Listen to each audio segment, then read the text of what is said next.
Hello class 11th. Let's begin with today's topic, that is multiplication of two vectors. Multiplication of vectors can be done in two different ways. One is scalar product and another one is vector product. Scalar product, as its name suggests itself, that on multiplying two vector quantities I am going to get a single scalar quantity, whereas in vector product I am going to multiply two vector quantities in order to get again a vector quantity. Okay, this kind of thing is scalar product, in which I am going to multiply vector A and vector B scalarly in order to get a scalar thing. Done. Whereas now if I talk about vector product, then it will be A cross B and I am going to get a vector C. Done.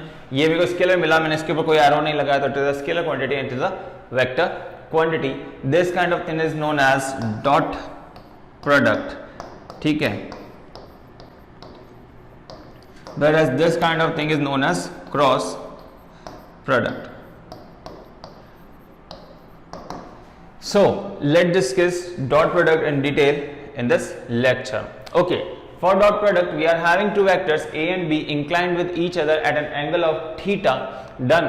So dot product के अंदर हम लोग क्या करते हैं, we multiplied two vectors in same direction. जैसे अभी आप देख सकते हैं दैट बी की डायरेक्शन और ए की डायरेक्शन बिल्कुल ही अलग अलग है, लेकिन अगर मुझे इसके अंदर इसका हमको डॉट प्रोडक्ट करना है तो मुझे चाहिए कि दोनों एक ही डायरेक्शन में हो. अब मेरे पास दो ऑप्शंस हैं, या तो मैं बी ए कंपोनेंट को एक का एक कंपोनेंट ले सकता हूँ बी के ऊपर, ठीक, वेयरएज दूसरा ऑप्शन है बी का एक कंपोनेंट ले सकता हूँ ए के अलोंग, कि ए के अलोंग बी कितना है, ठीक है, फिर उन दोनों चीजों को मल्टीप्लाई कर दूं, या फिर कर सकता हूं कि ए बी के अलोंग कितना है और फिर उन दोनों चीजों को मल्टीप्लाई कर दूं. डायरेक्ट ए और बी मल्टीप्लाई नहीं होंगे, ठीक.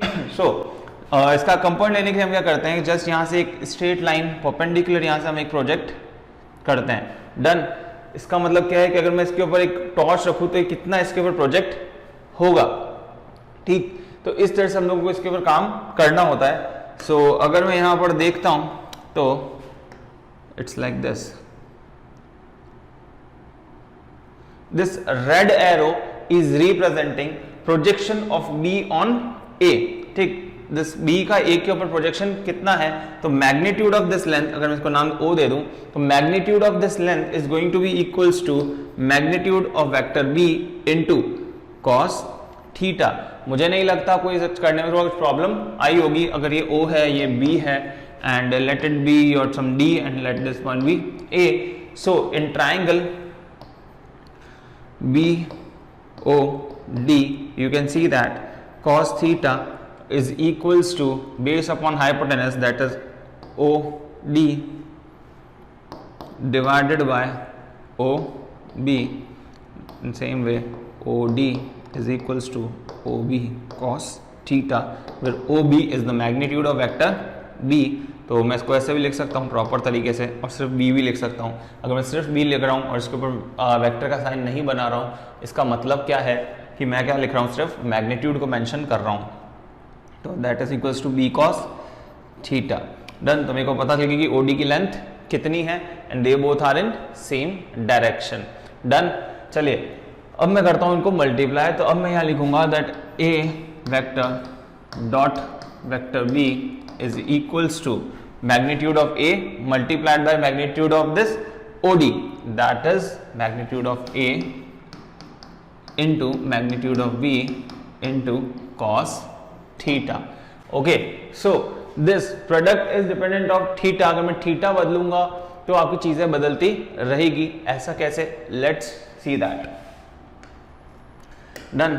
चलिए लेट्स सी, क्या B की जगह B यहाँ पे नहीं होता, B कहीं यहां पर होता, ठीक है. सेम मैग्नीट्यूड ले लेते हैं. पहले मैग्नीट्यूड देख सकते हैं, मैंने सेम ले लिया है. मैं इसका थीटा क्या कर रहा हूं, सिर्फ चेंज कर रहा हूं, ठीक है. मैंने थीटा इसका चेंज कर दिया. नाउ इफ आई सी कि यहां से अगर मेरे को परपेंडिकुलर ड्रॉप करना है तो मैं कुछ इस तरीके से परपेंडिकुलर ड्रॉप करूंगा इस पे, समथिंग लाइक दिस, ठीक. तो अभी अगर मैं देखूं तो मेरा अभी जो वेक्टर आएगा वो कुछ इस तरीके से आएगा. डन. अभी मेरा वेक्टर कुछ इस तरह से आएगा. तो अब ये लेंथ आप देख सकते हैं, इसका नाम देते हैं D dash. So this length D dash is smaller than this length OD, ठीक. तो ओडी से OD डैश छोटी है तो आपका चीज़ें चेंज होती रहेगी। ठीक, तो इस तरह से हमारी जितनी वैल्यूज है थीटा के साथ में बदलेगी। अभी मैंने दूसरा थीटा लिया, that is theta dash. Done. अब फिर से अगर मैं चाहूँ तो मैं फिर से इसका एंगल बदल सकता हूँ, लाइक अगेन मैग्नीट्यूड सेम लिया और कहीं और लेकर चले गए, तो अब जो बनेगी लेंथ और ज़्यादा छोटी होगी, तो और मल्टीप्लिकेशन क्या आएगा, कुछ अलग आएगा। तो जैसे जैसे मेरा थीटा बढ़ता रह रहा है, मेरा जो वैल्यू है, ठीक है, जो मैग्नीट्यूड है किसका, ए डॉट बी का, वो क्या हो रहा है, घटता रह रहा है। एक टाइम ऐसा आएगा जब ही मेरा जो एंगल है वो कितना हो जाएगा, बराबर 90 डिग्री। सेम मैग्नीट्यूड, एंगल हो गया 90 डिग्री। ठीक, इस केस में मैंने एंगल कितना बनाया, सीधा 90 डिग्री बनाया है। अब अगर आप देखेंगे इसका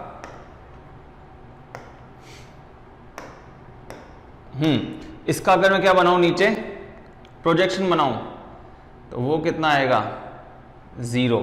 अब इस येलो लाइन की जो लेंथ है ओ से, वो कितनी है, 0 है। ठीक, अब यहां पे कोई भी डिस्टेंस है ही नहीं, पहले वाले में कुछ तो था, ठीक है, देयर वाज सम डिस्टेंस। तो डिस्टेंस सबसे पहले अपने को इतना मिला, फिर इतना मिला, फिर इतना मिला, फिर और कम मिलेगा, और अब एंड में जाते जाते क्या हो गया, बहुत ही ज्यादा छोटा हो गया है। कितना हो गया है, ऑलमोस्ट 0 हो चुका है। और 90 के केस में क्या हो जाएगा, एग्जैक्ट 0 आपकी वैल्यू आएगी। जैसे अगर मैं यहाँ पर खड़ा हूं और मेरे जस्ट ऊपर अगर कोई लाइट फेंकेगा तो मेरी नीचे परछाई नहीं बनेगी। क्यों, क्योंकि इससे एक डॉट होगी जो जस्ट मेरे पाँव के नीचे आएगी। ठीक, इट्स जस्ट लाइक परछाई। ठीक है, तो अर्थ के ऊपर यही अगर सन इस तरह से होगा तो मेरी परछाई कुछ इधर बनेगी, ठीक, लंबी बनेगी। लेकिन जैसे जैसे सन मेरे ओवरहेड आ जाएगा, मेरी परछाई बननी बंद हो जाएगी। क्योंकि अभी यहां से अगर मैं टॉर्च डालूंगा तो मेरा जो वैल्यू है वो यहीं पर आएगा। ठीक है, तो इसकी जो लेंथ हो गई, ठीक, जो इस वेक्टर की लेंथ हो गई on this particular A is equals to 0। तो इस केस में बी कॉस थीटा की वैल्यू कितनी हो गई, 0 हो गई। तो मैं बोल सकता हूं यहां पे, अगर if angle between A and B is equals to 90 degree, then a dot b is always equals to 0। Done, सही बात है। चलिए अब एक चीज और, ये तो हुई इस चीज की बात। अगर मैं अब आपको क्या बोलता हूं दैट मेरे को मैक्सिमम वैल्यू क्या मिलेगी, ये हो गई इसकी मिनिमम वैल्यू। ठीक है, मैक्सिमम कैसे मिलेगी, यही मैग्नीट्यूड लिया, ठीक है, मैग्नीट्यूड सेम है, और मैं इसको क्या ले लूं, इसके अलोंग ले लूं। ठीक, if the angle between A and B is equals to 0 degree. ठीक, अगर मैं एंगल को क्या कर दूं, 0 डिग्री के बराबर कर दूं, तो इस केस में मेरे को क्या मिल रही है, मैक्सिमम लेंथ मिल रही है। ठीक, इसकी मैक्सिमम लेंथ मिल रही है, तो इन दोनों का प्रोडक्ट भी क्या होगा, काफी बड़ा होगा। तो this is your B cos theta, यही बी है, यही कॉस थीटा है, सब कुछ यही है। तो angle between, if the angle between A and B is equals to 0 degree. ठीक है, जब 0 डिग्री होगा तो इसका मैग्नीट्यूड कैसा मिलेगा, आपको मैक्सिमम मिलेगा। तो A dot B is equals to magnitude of A into magnitude of B. यहां से भी देख सकते हैं cos 0 कितना होता है, 1 होता है, तो वो 1 हो ही जाएगा। तो मैक्सिमम वैल्यू को कब मिलती है, जब ए और बी के बीच में एंगल हो 0। मिनिमम कब मिलती है मैग्नीट्यूड वाइज, जब इनके बीच में एंगल कितना हो, 90 डिग्री। Done, okay. अगर 180 डिग्री हुआ तो क्या, लाइक अगर इसके बराबर मैग्नीट्यूड, लेकिन हुआ उल्टी साइड में, ठीक, उस केस के अंदर आपका क्या आ जाएगा, इसका वैल्यू -1 आ जाएगा। उसमें भी हमें कोई प्रॉब्लम नहीं है, cos 180 होता है -1। डन। तो अब हम लोग पढ़ते हैं कुछ नई चीजें।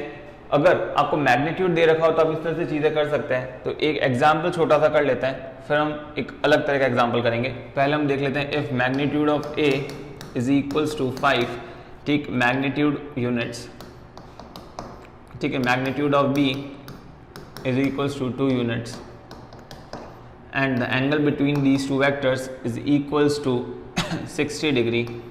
ठीक, then a dot b is equals to magnitude of a into magnitude of b into cos theta. So 5 into 2 into cos 60 degree, that is equals to 5 into 2 into half, that is equals to 5 units.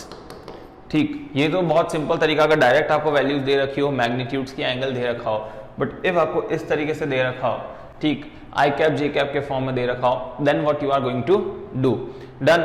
तो सबसे पहले एक basic सा आपको दो information देना चाहता हूँ या फिर से रिवाइज कराना चाहता हूँ, that angle between I cap and J cap is equals to 90 degree, angle between I cap and I cap is equals to 0 degree, angle between I cap and K cap again is equals to 90 degree, angle between J cap and K cap is equals to 90 degree. कोई भी दो जो unit vectors आपको दिख रहे हैं उनके बीच में एंगल कितना होगा, 90 डिग्री होगा, जो का आई कैप से आई कैप का 0, जे कैप से जे कैप का 0 एंड के कैप से 0 एंगल होगा। ठीक, तो मैग्नीट्यूड तो आपको सभी को पता है, आई कैप हो चाहे जे कैप हो चाहे के कैप हो, सभी का मैग्नीट्यूड कितना होता है, 1 होता है। डन। सो एक बेसिक इंफॉर्मेशन आपको यहाँ बताता हूं मैं, that I cap dot I cap is equal to magnitude of I cap into magnitude of I cap into cos 0 degree, that is equals to 1 into 1 into 1, that is equals to 1। ठीक, कोई बड़ी बात नहीं थी, लेकिन तब भी बताना ज़रूरी था।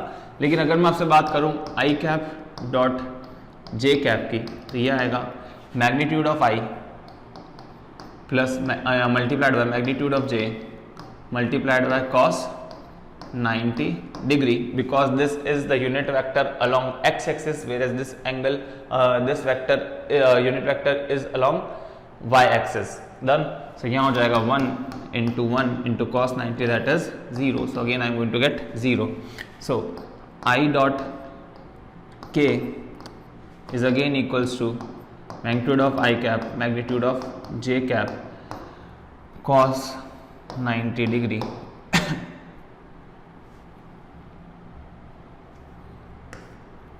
k cap, तो this is equals to 1 dot 1 dot 0, that is equals to 0 degree 0। Done. So किन्हीं भी दो डिफरेंट आई कैप और जे कैप या फिर कोई भी दो यूनिट वेक्टर्स जो हैं इन एक्सिस के अलॉन्ग, इनको जो आपस में मल्टीप्लाई कर रहा हूँ मेरे पास आंसर मिल रहा है 0। ठीक, जब खुद ही को खुद ही से मल्टीप्लाई कर रहा हूँ मेरे को आंसर मिल रहा है 1। ठीक, तो अगर मैं इनको मल्टीप्लाई करता हूँ, let C is equals to vector A dot vector B, तो उस केस में जो मेरे को चीज़ें मिलेगी मैं वो लिख देता हूँ आपके लिए।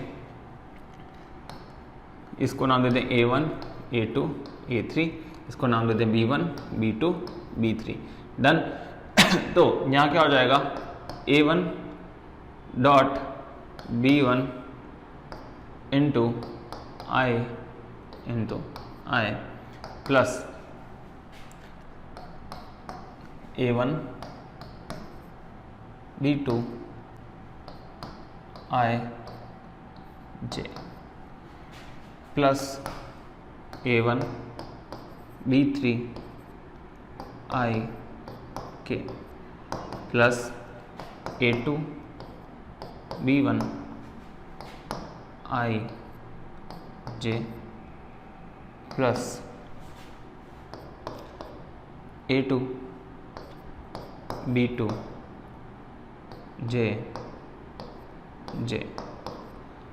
Plus A2 B3 I K plus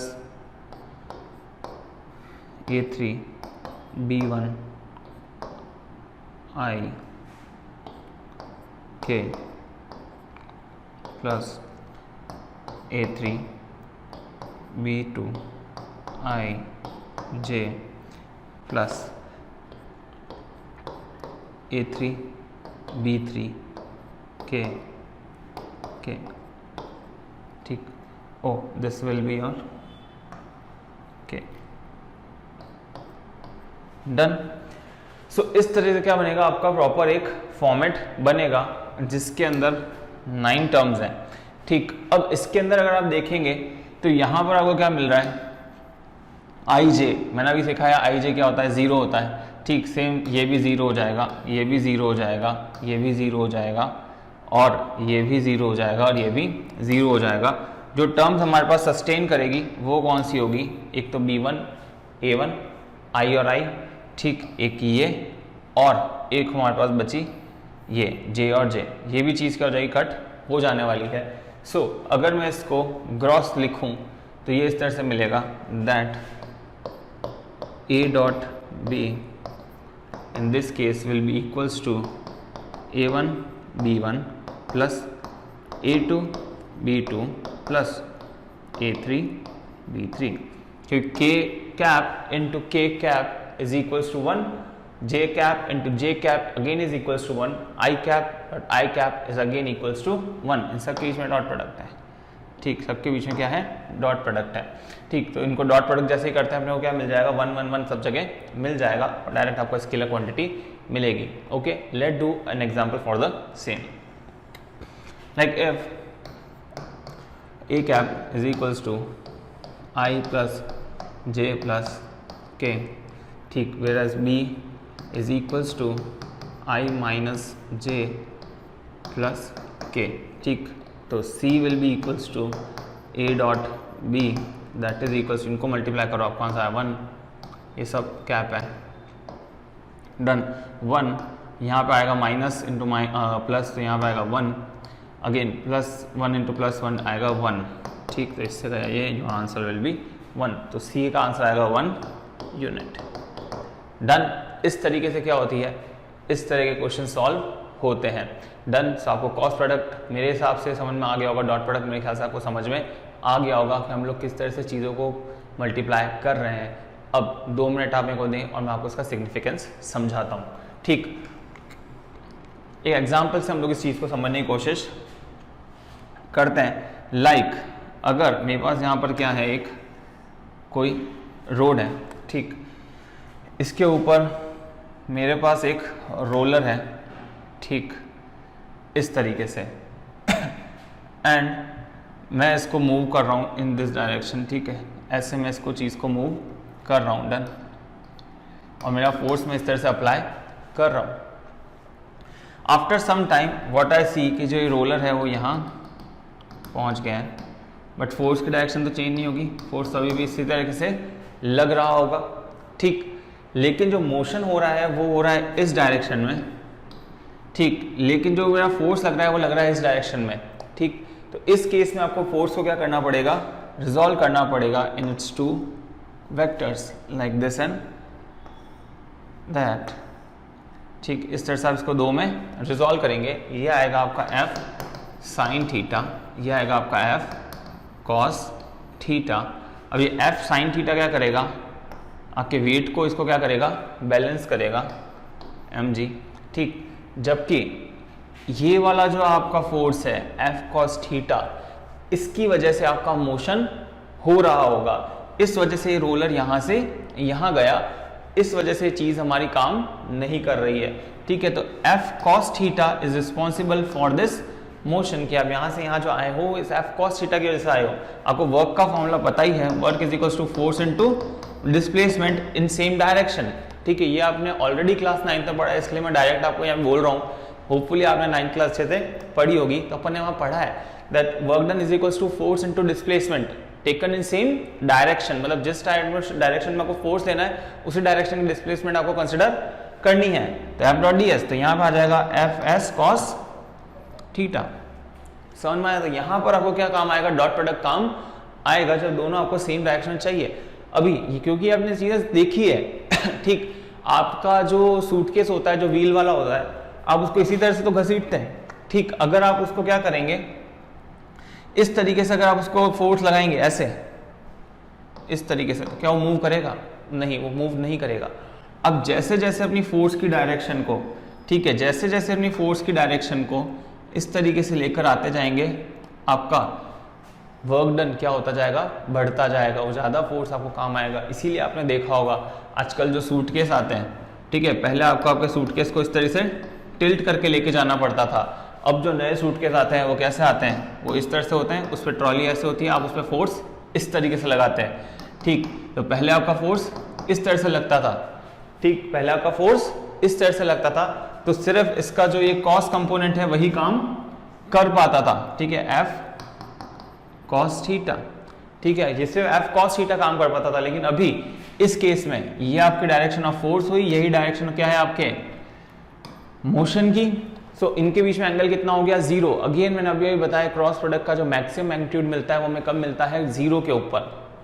done. तो यहाँ पे आपका 0 एंगल, तो इसके अंदर आपको क्या मिलता है मैक्सिमम वर्क डन मिलता है। जितना आपने उस पर काम किया पूरा का पूरा किसमें यूटिलाइज हो गया वर्क डन में, ठीक। बल्कि पहले वाली कंडीशन में एक कुछ पोर्शन, सिर्फ कॉस्ट वाला पोर्शन जो था वो आपको काम करके देता था, जबकि जो ये साइन वाला कंपोनेंट था वो पूरा का पूरा वेस्ट हो रहा था, ठीक है। तो इस तरह से हम इन चीज़ों को समझते हैं। काफ़ी सारी चीज़ें हैं जो कॉस्ट प्रोडक्ट डॉट प्रोडक्ट आपको आगे आने समय में काम आएंगे। मैंने एक छोटा सा एग्जांपल लिया जस्ट टू एक्सप्लेन कि कॉस्ट प्रोडक्ट हमारे लिए क्यों इंपॉर्टेंट है। Done. Hope you all have understood the lecture. In case you face any difficulty, you can just directly contact me. Thank you.